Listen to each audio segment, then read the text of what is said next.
Patay matapos pagbabarili ng mga hindi pa nakikilalang mga salari ng isang re-elected barangay kagawad sa Barangay Balut, Sultan Mastura, Maguindanao del Norte nitong Lunes, November 20. Kinilala ng pulisya ang nasawing kagawad na si Anwar Mamukan, 48 anyos. Ayon sa Municipal Police Station ng Sultan Mastura, sakay ang biktima ng kanyang minamanehong multicab nang bigla itong pagbabarili ng hindi pa nakikilalang riding in tandem criminal sa isang crossing sa Barangay Balut.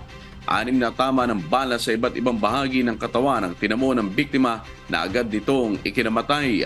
Inaalam pa ng pulisya ang pagkakakilanlan ng mga suspect at kung ano ang motibo ng pamamaril sa biktima. Sa ngayon, 5 na ang naiulat na napaslang na barangay official sa probinsya.